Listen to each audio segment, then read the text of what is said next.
नमस्कार, दीप्स किचन मराठीमध्ये मी दीपाली आपलं मनापासून स्वागत करते। चला तर मग आजच्या आपल्या रेसिपीला सुरुवात करूयात। आज मी तुम्हाला वांग्याची सुकी भाजी करून दाखवणार आहे। तर त्यासाठी आपल्याला काय साहित्य लागतं ते आपण पाहूयात। मी 250 ग्रॅम वांगी घेतली। वांगी स्वच्छ धुवून वांग्याच्या अशा फोडी करून घेतलेल्या आहेत आणि वांगी मिठाच्या पाण्यात ठेवली म्हणजे काळी पडत नाही। एक मोठा कांदा उभे काप देऊन कट करून घेतलेला आहे। 6 ते 7 लसणाच्या पाकळ्या घेतल्या आहेत। 9-10 कढीपत्त्याची पानं, 1 चमचा धने, अर्धा चमचा जिरे, 1 चमचा तीळ आणि 8-9 काळी मिरी घेतलेली आहे। अर्धा चमचा हळद, 1 चमचा लाल तिखट। तिखटाचं प्रमाण तुम्ही तुमच्या आवडीनुसार कमी किंवा जास्त घेऊ शकता। 2 सुक्या लाल मिरच्या घेतल्यात आणि चवीनुसार मीठ लागणार आहे। भाजी करण्यासाठी आपल्याला तेल लागणार। मी गॅसवर पॅन ठेवलाय, त्यामध्ये 1 छोटा चमचा तेल घालते। आपल्याला हा कांदा तेलावरती परतून घ्यायचा आहे।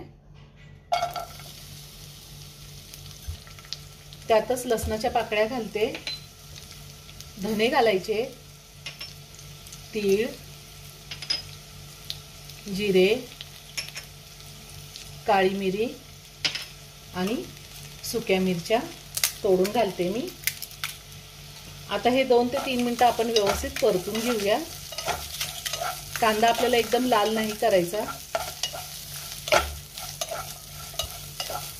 मी ह्या आधी सुद्धा खूप साऱ्या veg non veg recipe upload केलेल्या आहेत, त्याची लिंक मी डिस्क्रिप्शन बॉक्समध्ये दिली आहे, तुम्ही पाहू शकता। अजूनही तुम्ही माझं चॅनल सबस्क्राइब केलं नसेल तर नक्की सबस्क्राइब करा आणि शेजारील बेल आयकन क्लिक करा, म्हणजे मी ज्या रेसिपी अपलोड करते त्याचं नोटिफिकेशन तुम्हाला मिळेल आणि तुम्ही माझ्या रेसिपी बघू शकाल। आता हे व्यवस्थित परतून झालेलं आहे। मी मिक्सरच्या भांड्यातच काढून घेते आणि थंड झाल्यावर आपल्याला मिक्सरला वाटून घ्यायचे। पाणी न घालताच मिक्सरला वाटून घ्यायचे। आता हे थंड झालेलं आहे, यातच मी लाल तिखट घालते आणि पाणी न घालता मिक्सरला फिरवून घेणार आहे।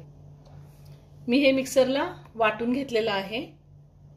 आता आपण ह्या वांग्याला हळद आणि मीठ लावून घेऊया आणि मीठ घालूया। भाजीला आपल्याला जितकं मीठ वापरायचंय ते मी आत्ताच घातलेलं आहे।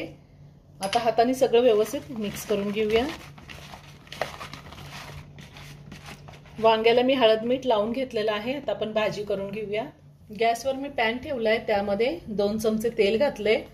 आपल्याला भाजी करताना अजिबात पाण्याचा वापर करायचा नाही, तेलावरच ही भाजी वाफवून घ्यायची आहे। तेल गरम झालंय, कढीपत्ता घालूया। त्यातच वांग्याच्या फोडी घालायच्या। आता आपण ह्या वांग्याच्या फोडी व्यवस्थित परतून घ्यायच्या, चांगल्या फ्राय करून घ्यायच्या। ह्या वांग्याच्या फोडी आपण साधारण 75 ते 80% चांगल्या शिजेपर्यंत परतून घ्यायच्या आहेत। साधारण 3 ते 4 मिनिटं मी वांगी चांगली परतून घेतली आहे। आता आपल्याला ह्यामध्ये हा जो मसाला आपण वाटून घेतलेला आहे तो मसाला घालायचा आहे आणि पुन्हा 3 ते 4 मिनिटं आपल्याला मसाल्यासोबत वांगी परतून घ्यायची आहे।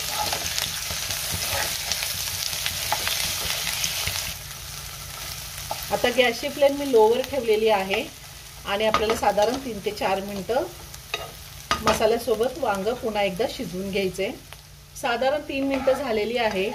आपली वांग्याची भाजी तयार करून झालेली आहे। वांग एकदम छान शिजले।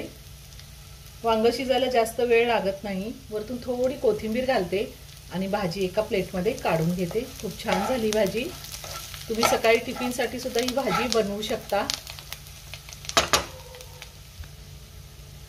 मी काढून घेते भाजी। तुम्ही या टायमिंगला थोडं लिंबाचा रस सुद्धा या वांग्याच्या भाजीवर घालू शकता आणि पुन्हा एकदा मिक्स करून घ्यायचे, तरी छान लागतं वांग।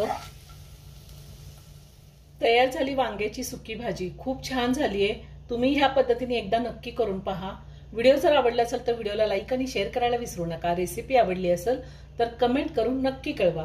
पुन्हा भेटूया अशाच एका छानशा साध्या आणि सोप्या रेसिपी बरोबर। धन्यवाद।